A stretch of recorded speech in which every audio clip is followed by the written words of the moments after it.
иқдоми шоиста аз мағозаи молҳои техникии беҳтарин. Минбаъд ҳамаи молу маҳсулоти техникаи маиширо ки босифатанд метавонед бо нархи дастрас аз мағозаи беҳтарин харидорӣ кунед. маҳсулотро мағоза аз ширкатҳои бонуфузи кишварҳои Русия, Туркия, Дубай, Итолиёву Чину Ӯзбекистон дастрас намудааст ва кафолати 3 сола дорад. шумо метавонед техникаи маишии дилхоҳатонро ба тарзи кредитӣ бо фоизҳои пасттарин низ харидорӣ кунед. дар мағоза QR-кодҳои бонкӣ амал мекунад. Суроға, шаҳри Хуҷанд, кӯчаи Исмоили Сомонӣ 46. Телефон барои маълумот 92 730 77 70. амнияту сарҷамӣ, фазои осоишта, адолати иҷтимоӣ, баробарҳуқуқӣ, таъмини ҳуқуқу манфиатҳои инсон ва шаҳрванд ба рушду инкишофи бахшҳои давлат мусоидат мекунад. маъсиёсати оқилона, натиҷаи талош, заҳмат ва хиради созандаҳои ояндабинонаи роҳбарияти давлату ҳукумат аст ки халқи тоҷик ба ин неъмати бебаҳо сулҳу ваҳдати комил расида, шаҳрвандони мамлакат дар фазои осоиштаи ватан зиндагӣ доранд. новобаста аз ин ҳама имконоти мавҷуда, дар радифи пешрафту дастовардҳо мутаассифона ҷинояту ҷинояткорӣ ҳамчун як зуҳуроти номатлуб гоҳо ба вазъи ҷомеа ва рӯзгори шаҳрвандон то андозае таъсир мерасонад. гарчанде вобаста ба афзоиши аҳолӣ сол то сол шумораи ҷинояткорӣ камтар ба назар расад ҳам, вале ҳамоно бархе нафарони алоҳида бо содир кардани кирдори ба ҷамъият хавфнок ҳаёти худро доғдор намуда ба оромии дигар шаҳрвандон низ халал мерасонанд. дар муқоиса ба солҳои пештар мушоҳида мегардад ки дар давоми соли 2023 содир шудани ҷиноят бо роҳу усулҳои махсусан хатарнок дар ҳудуди ҷумҳурии Тоҷикистон кам гардидааст. вазорати корҳои дохилӣ ҳамчун як сохтори муҳими ҳифзи ҳуқуқ дар баробари он ки содиркунандагони ҷиноятро дастгир намуда ба ҷавобгарии ҷиноятӣ ҷалб кунад, пеш аз ҳама кӯшиш менамояд ки ҳама гуна кирдорҳои зидди ҳуқуқиро низ пешгирӣ намоянд. албатта бо ин мақсад кормандони вазорати корҳои дохилӣ пайваста дар ҷомеа аз хатару таҳдиди ҷинояткорӣ бахусус шомил гардидан ба равия, созмон ва ташкилотҳои экстремистию террористӣ ҳушдор медиҳанд. натиҷаи чунин кирдорҳои фаҳмондадиҳӣ буд ки дар давоми соли 2023 ҷиноятҳо дар самти амалҳои террористӣ ва сӯйқасд ба он дар шакли диверсия, тахрибкорӣ ба қайд гирифта нашудааст. вале дар муддати сипаришудаи соли 2023 дигар шаклҳои ҷиноятҳои вазнин ва махсусан вазнин ба қайд гирифта шуданд ки новобаста аз чӣ гуна ва бо чӣ тарз содир гардидан, ошкорсозии он аз тарафи милитсияи тоҷик дар сатҳи зарурӣ ба роҳ монда шудааст. саривақт ва бо истифодаи методу усулҳои фаъолияти оперативии ҷустуҷӯӣ, кушодани кирдору ҳаракатҳои ба ҷомеа хатарнок ҷиноят, ин аз донишу малакаи баланди оперативии кормандони милитсия гувоҳӣ медиҳад. кормандони бахши фаъолияти оперативӣ, ҷустуҷӯии мақомоти корҳои дохилӣ бо доир кардани чорабинҳои оперативӣ, таҳти мушоҳидаҳои оперативӣ қарор додани мавзеи ҷиноят, роҳу усулҳои ҷинояткоронро ошкор намуда ба кирдорҳои ҷиноятии онҳо хотима мебахшанд.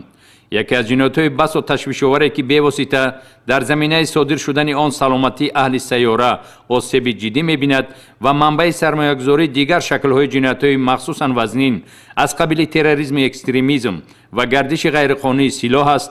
ин гардиши ғайриқонунӣ воситаҳои нашадор аст. гурӯҳҳои муташаккили нашаҷалоби трансмиллӣ бевосита бо гурӯҳҳои муташаккили силоҳбадасти ҷиноятӣ, созмону ташкилотҳои террористию экстремистӣ робитаи зичи ҷиноятӣ дошта, дар амалӣ кардани мақсадҳои ҷиноятии худ фаъолияти якҷоя мебаранд. тибқи таҷриба ва маълумотҳои оперативӣ, он маблағҳое ки аз ҳисоби паҳну фурӯши воситаҳои нашадор ба даст меоянд, ба хариди силоҳ, лавозимоти ҷангӣ, фаъол гардонидани равия, созмон ва ташкилотҳои террористию экстремистӣ маблағгузорӣ карда мешаванд. пас маълум мешавад ки гардиши ғайриқонунии воситаҳои нашаддор на танҳо ба заиф гардидани саломатии инсон, инчунин ба ҷиноятҳои даҳшатовари диверсионӣ ва мафкураи аҳли башарият зарари ҷиддии ҷуброннопазир мерасонад.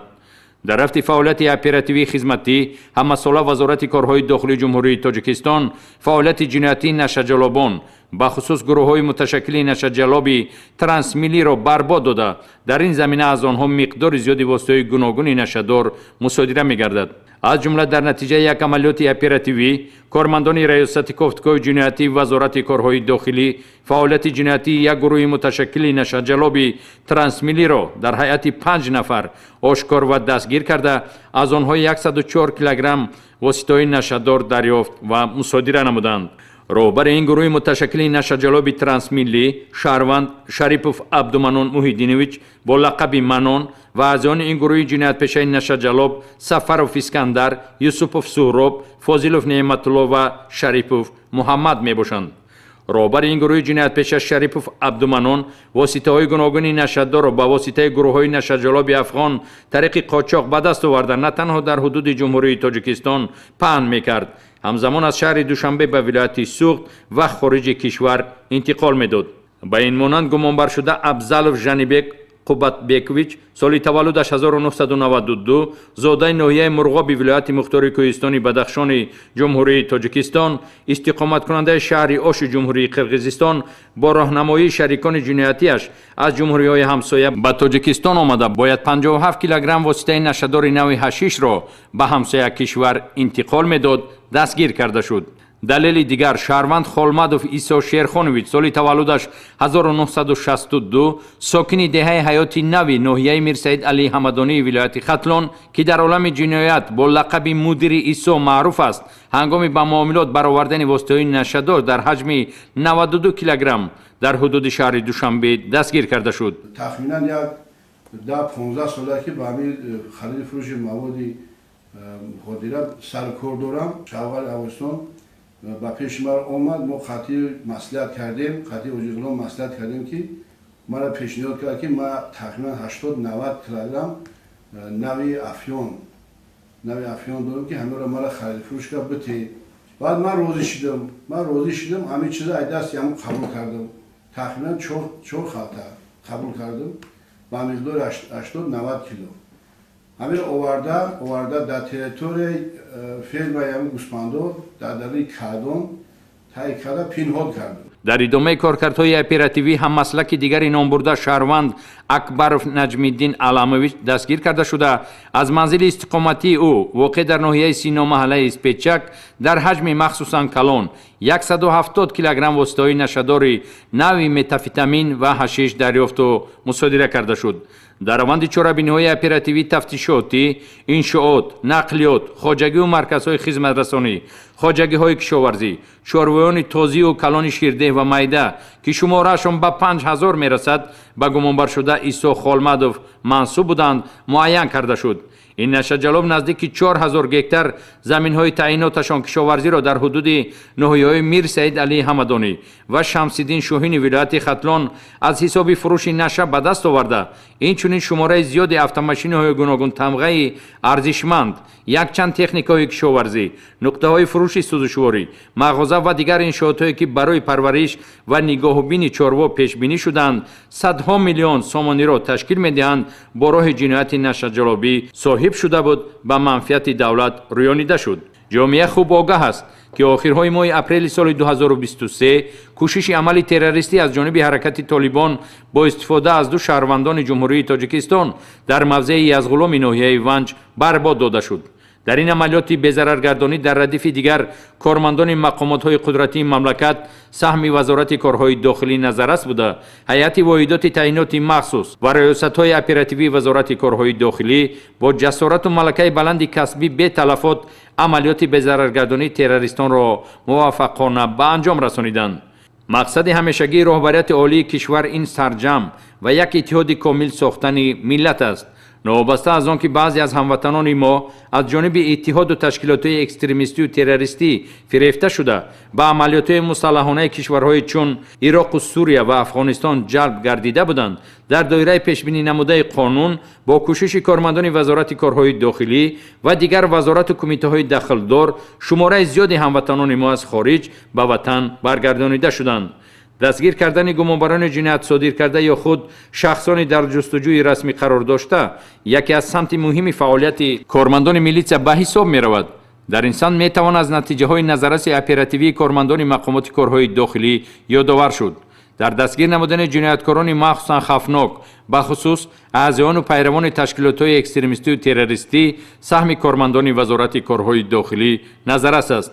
кушодани ҳама гуна шаклҳои ҷиноят аз қабили одамкушӣ, ғоратгарию роҳзанӣ, пешгирӣ ва ошкор кардани гардиши ғайриқонунии воситаҳои нашадор, мусодираи силоҳ бо истифодаи методҳои оперативӣ албатта кори осон нест.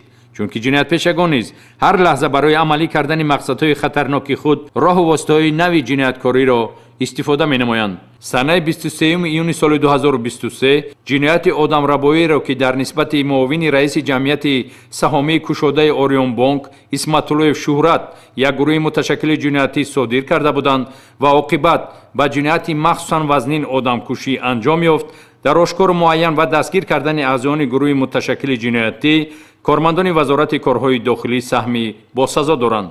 اکثر مورد صادرکنندگان جنایت‌های مخصوصاً وزنین با هر راه واسطه از جمله با نیست کردن ایزی جنایت کردار خود را روی پوش کردن میشوند. در ناحیه ظفرآباد ولایت سوخت گمانبر شده زاکر اعظمов همسر 36 ساله و فرزند 9 ساله اش را به هلاکت رسانیده جسد آنها را آتش زده بود.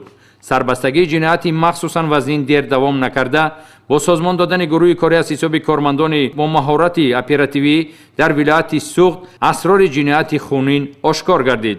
غیر قانونی نگاه داشتن سلاح آتشفشان در منزل استقامتی البته عاقبت خوب نداشته در برابر جنایت بودن باز میتواند به حادثه های دهشتبار باعث گردد. شهروند تویچیو صابر ساکن ناحیه جیهون ولایت ختلان یک عدد سلاح آتشفشان تمغه اتومات کلاشنیکوف را با 3 عدد تیردان با تیرهایش تصرف نموده در محیط خانواده نگهداری میکرد. نزدیکانش پیروف محمد فرید و 2 نفر نابالغ ساکنان ناحیه 5 که از حالت مذکور آگاه بودند برای پنهانی سلاح آتشفشان را با خود برده از بی احتیاطی پیروف محمد فرید 1 نفر نابالغ را در چشمش پرانده به هلاکت رسانیده است. در اساس اخبارات اپراتیوی و عملی سازی چاره‌بین‌های اپراتیوی با کارمندان ریاست مبارزه بر ضد جنایت‌های متشکلی وزارت کارهای داخلی میسر گردید که فعالیت یک گروه متشکل جنایتی را از حساب شهروندان جمهوری تاجیکستان و ازبکستان که در حدود جمهوری قزاقستان فعالیت جنایتی می‌کردند معین و دستگیر سازند. اینها شهروندان جمهوری تاجیکستان ساکنان ناحیه شاه منصور شهر دوشنبه حسن و سهرابجان محمداللهویچ رهبر گروه متشکل جنایتی با لقب ریژی، رسولوف رستم محمدعلیویچ با لقب روستیک، سالیو فیضعلیف شیرالیویچ با لقب فدیه، آدینه‌زاده منوچهر موسی ساکن ناحیه قبادیان ولایت ختلان با لقب درویش. نامبر شدگان گویا در حدود شهر الماتی جمهوری قزاقستان در این آن شرکت‌های ساختمانی فعالیت مهنتی می‌کردند، اما اصل واقعه دیگر است. با 4 نفر ذکر شده شهروند جمهوری ازبکستان شوکوروف جاویدان اسالبویویچ شریک جنایتی شده با تپانچه و کارد مسلح در انشاءاتی که شهروندان تاجیک فعالیت می‌کردند سراغ آنها را گرفته سپس از پی راهزنی و غارتگری مبلغ‌های مهاجران مهنتی تاجیک می‌شدند. سهراب، رستم فیضعلی و جاویدان برای از خود چهره جنایتی ساختن با بیرحمی مخصوص مهاجران مهنتی تاجیک را مورد لطوکوب قرار داده با تهدید به هلاکت رسانیدن هر کدامی را عهده‌دار می‌کردند که ماهی برای راهبر گروه جنایت پیشه و اعضایان آن از 200 تا 800 هزار تنگه اسعار ملی قزاقی باید حق دهند. اعضایان این گروه متشکل جنایتی می‌پنداشتند که در کشور خارج بر راهزنی و غارتگری، تمجویی برای ارعاب، شانتاژ هموطنان خود را زیر اطاعت خود درآورده با راه جنایت فراغت خواهند کرد. چون از کردار جنایتی گروه جنایت پیشه مقامات حفظ حقوق جمهوری قزاقستان آگاه گردیده گمانبران برای رهایی از تعقیب جنایتی با مقصد پناه جستن به حدود جمهوری تاجیکستان فرار نموده بودند. اما 4 تن اعضای فعال گروه متشکل جنایتی از طرف کارمندان وزارت کارهای داخلی جمهوری تاجیکستان دستگیر کرده شده با حکم سود و مهلت‌های طولانی روانه محبس گردیدند. دلیل دیگری به این مانند شهروندان جمهوری تاجیکستان شوکت جان و روشن آتاجانوف ساکنان ناحیه شاه منصور شهر دوشنبه که قبلا با شهروند عبیدجان محمدعلیف خصومت و بحث مالی داشتند پسر محمدعلیف میرزا حمید محمدعلیف را که همراه آتاجانوف در شهر مسکو فدراسیون روسیه مهاجر مهنتی بود اسیر گرفته برای رهایی میرزا حمید از پدرش عبیدجان محمدعلیف $30,000 آمریکایی طمع نمودند. عبیدجان محمدعلیف برای حل مشکلات پیش آمده و رهایی فرزندش به ریاست مبارزه بر ضد جنایت‌های متشکل وزارت کارهای داخلی جمهوری تاجیکستان مراجعت کرده گمانبران سری وقت دستگیر کرده شدند. شهروند جوره محمد شریف بابا مرادویچ در کارخانه جمعیتی دارای مسئولیتش محدودی امیگا فودز به حیث خزینه‌دار کار و فعالیت نموده در این مدت کاری از حساب کارخانه مذکور زیاده از 1 میلیون سومانی را به منفعت خود صرف نموده است. با مقصد رویپوش نمودن کمبودی خود مبلغ‌های باقی مانده کارخانه را که 2 میلیون و 496 هزار سومانی را تشکیل می‌دهند با مقصد گویا به بانک سپاریدن در داخل نقلیات خود جایگیر نموده هنگامی در کوچه نعمت قربایف رسیدن از روی نقشه پیشکی تحریزی نمودهش عمل نموده بر روی خلطه‌های پر از پول سوزشواری بنزین پاشیده автомашина را آتش زده است. در نتیجه سوختار قسمت زیادی مبلغ نیست و نابود گردیده است که گمانبرشونده با این کردارش و شرکت جمعیتی دارای مسئولیتش محدود امیگا فودز ضرر کلانی پولی رسانیده است. ضمن دایر نمودن چاره‌بین‌های اپراتیوی جستجویی معلوم گردید که автомашина مذکور نه با نقصان تکنیکی بلکه قصداً از جانب جوراєв محمد شریف آتش زده شده است. چیزهای سیریاکان سپاری شد که بانک‌دا 3 میلیون سوم بوده گذراندن داره. بعد همین حوالا استفاده برای معامله گفتم استفاده برای رفتم از اپرافکا بنزین خریدم بانک رفتم دا اومدم مایکرو ساتوی نو دا خیلی که مثال سپارش بود 7 میلیون نه 2 میلیون گرفتم خطه بردم راه دا نیمی راه دا نمیره گفتم اول ساعتیم که کبوتا با همینجا دا 7 میلیون سوم سوخت طرف دا راه برا بنزین ریخته میشد خطی ماشینی همی که بخونه اما شاید بود آلوش سر با مقصد به دست آوردن مبلغ کلان مفت بعضی از شهروندان متاسفانه به بازی‌های بوکمیکری مشغول شده تمام دارایی‌های خود را از دست می‌دهند. از جانب کارمندان میلیسا در نتیجه پیشبرد یک قطار چاره‌بین‌های اپراتیوی جستجویی برای قصداً نیست و نابود ساختن مال و ملک شهروند سلیمانزاده احمد خورشید دستگیر کرده شد. ضمن پیشبرد کارهای تفتیشاتی معین کرده شد که نامبرده مدتی طولانی است با بازی‌های بردناک کامپیوتری مشغول گشته پیوسته مبلغ‌های خود را از دست می‌داده است. از جمله سنه 5 ایون سال 2023 نیز در نقطه جمعیتی دارای مسئولیتش محدود ارسال تنیس تیجی مبلغ کلان خود را از دست داده است. سپس در حالت خشم و غضب با مقصد انتقام گرفتن خود همان روز تخمینا ساعت 21:45 دقیقه با خود سوزشواری بنزین آوردن نقطه بوکمیکری مذکور را آتش زده است. گمانبر شده در نتیجه این کردار ضررآور خود و صاحب ملک نزدیک 50,000 سومانی ضرری مالی رسانیده است. برای طایفه جنایت پیشه که میخواهند از حساب دیگران زندگی پیش ببرند سرچشمه درآمد مهم نیست. در حدود شهر دوشنبه ولایت‌های سوخت و ختلان صادرشوی سلسله جنایت‌های دزدی از دستگاه‌های مبلغ گذرانی یعنی بانکمات‌های بانک اسخطه و هما از گروه جنایتی درک می‌داد که با مصلحت پیشکی و تیاری مخصوص در وقت شبانه صادر می‌گردید. در نتیجه به راه ماندن چاره‌بین‌های اپراتیوی جستجویی اخیراً این گروه سازمان یافته جنایت پیشه دستگیر کرده شد.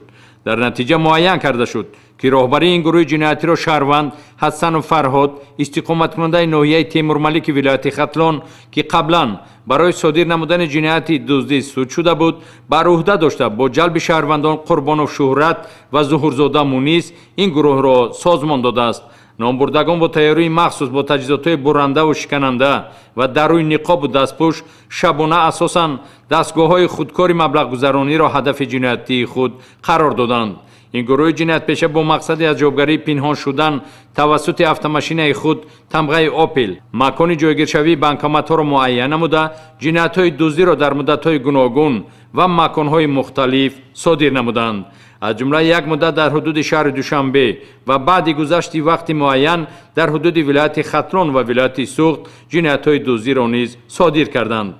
از جمله سنه 23 آگوست سال جاری با شکستن بانکمات اسپیتامین بانک واقع در کوچه شمسی ناحیه سینا از داخل آن 16360 سومانی را تصرف کردند. همین طریق این گروه جنایت پیشه در عموم 99 عدد دستگاه‌های مبلغ گذرانی بانک اسخطه را شکسته از داخل آنها در حجم عمومی 600,000 سومانی از بانک هما 22 عدد دستگاه و یک عدد دستگاه خودکار اسپیتامین بانک را شکسته مبلغ‌های کلان پولی را از آن خود کردند. همزمان در نتیجه پیشبرد کارکردهای اپراتیوی جستجویی نقشه پنهانی جنایت مخصوصاً وزنین راهزنی آشکار کرده شد. دستگیر شده قربان و شهرت نقشه راهزنی و گروگانگیری نماینده شرکت کوکاکولا واقع در ولایت ختلان را تحریزی نموده با این مقصد چند مدت اطراف کارخانه و طرز اصول صادر نمودن جنایت و ربودن مبلغ‌های کلان پولی شرکت مذکور را نقشه‌بندی نموده است. نامبرده همزمان شهروندان صاحبزاده شیراز و قاسموف سوربان ساکنان ناحیه جلالالدین بلخی را که قبلا برای صادر نمودن جنایت راهزنی سود شدند برای صادر کردن این جنایت نیز جلب نموده است. ضمن پیشبرد کارهای اپراتیوی جستجویی از جانب کارمندان میلیسیا معین کرده شد که شهروند فیردوس قیام‌الدینویچ و حسنوف نوروز حسنبایویچ ساکنان شهر دوشنبه با مقصد به دست آوردن مال و ملک غیر برای فریب و سوء استفاده از باوری شهروندان جهت فرستاندن آنها به زیارت حج فرضی در سال 2023 از جبردیدگان مبلغ‌های مخصوصاً زیاد را تصرف کردند. گمانبرشدگان برای باوری مزاجان خود را به دست آوردن با автомашинаҳои گران‌ارزش سیر نموده حتی 2 نفر را رایگان به حج عمره فرستادند تا که به باوری دیگران سزاوار گردند. علاوه بر این با استفاده از نام و مقام منصبداران که با آنها هیچ رابطه‌ای ندارند میدان کردارهای قلابی خود را وسیع نموده در عموم بیش از 200 نفر را به دام فریب کشیدند. ضرر رسانیده این گمانبران به جبردیدگان زیاده از 7 میلیون سامانی را تشکیل می‌دهد. با پیشرفت تکنولوژی اصولهای نو جنایت قلابی نیز در جامعه ظهور نموده ایستاده است. گمانبران جنایت قلابی با استفاده از شبکه‌های اجتماعی اینترنت شهروندان را به دام فریب کشیده از این حساب فایده به دست می‌آورند. از جانب کارمندان وزارت کارهای داخلی شهروند رجب معروف عبدالرشیدویچ ساکن شهر وحدت که پیش برای صادر نمودن جنایت قلابی سود شده است باز با همین جرم دستگیر کرده شد. نامبرده با مقصد به دست آوردن فایده پولی در شبکه‌های اجتماعی اینترنتی سامونتیجی صحیفه خود را همچون تعمیرگر میبل شده با استفاده از باوری شهروندان به جنایت قلابی دست زده است. گمانبر شده رجب معروف خود را دیرکتور جمعیتی دارای مسئولیتش محدود سامانتور معرفی نموده به مزاجان برای تأمین منزل‌های اقامتی آنها با رخت خواب و جوان از کار افتادگان مبلغ‌های کلان پولی را گرفته فریب داده است. از کردارهای مردم فریبانه نامبرده 5 نفر شهروندان جمع به مبلغ 100,000 سومانی ضرر دیدند. با معاملات برآوردن اثار قلبکی جنایت در ساحه فعالیت اقتصادی به شمار رفته در برابر ضرر مادی رسانیدن به شهروندان گردش پول قلبکی منفعت‌های اقتصادی دولت را نیز خللدار می‌سازد. کارمندان میلیسیا ساکن ناحیه تیمورملک ولایت ختلان علیموف عارفجان اسام‌الدینویچ را بعد با معاملات برآوردن 8 عدد کوپیور $100 قلبکی دستگیر کردند. پول‌های مصادره گردیده از روی شکل و رنگ و دیگر پارامترها شبیه واحدهای پول اصلی میباشند که نه هر کس قلبکی بودن آن را معین کرده میتواند. گمانبر شده عالمجان علیموف قلبکی بودن پول‌های خود را میدانست. وقتی که نخستین کوششی به معاملات برآوردن دلار قلبکی در حدود ولایت ختلان به موفق انجامید، صراف پول وصل کننده از سوی او قلبکی بودن مبلغ پیشنهاد شده را میشناسد و در ادامه گمانبر شده علیموف حرکت‌های جنایتی را در حدود ولایت سوخت عملی کردنی شده است. معلومات مویت اپراتیوی داشته را کارمندان شعبه وزارت کارهای داخلی در شهر گلستان ولایت سوخت پیگیری کرده در نتیجه کارکردهای اپراتیوی و محیط اداره شونده اپراتیوی شخصی گردش دهنده پول قلبکی دستگیر کرده شد. روز تا روز در روند پیشرفت علم و تکنیک دامن پهن نمودن شبکه اینترنت وزارت کارهای داخلی توسط شبکه‌های اجتماعی اینترنتی به واسطه با شهروندان رابطه و همکاری زیچ را به راه مانده است.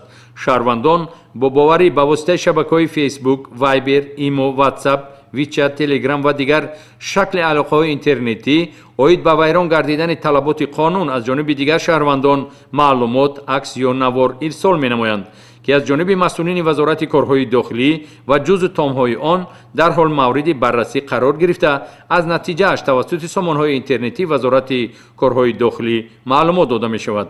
میلیسیای تاجیک امروز توانسته است باوری خلق را به دست آورد، پشتیبان خلق و تامینگر عدالت و برابری باشد. صف کارمندان فعال و بهترین در وزارت کارهای داخلی روز تا روز افزون می‌گردد. زحمت شبانه روزی کارمندان می‌تواند جامعه و دولت و ملت را از خطر و تهدیدها حفظ سازد. میلیسیا کفیل امنیت، آسایشتگی روزگار مردم، فضای آرام و آسوده دولت و حمایتگر حقوق و آزادی‌های اقتصادی و اجتماعی و سیاسی ساکنان کشور است.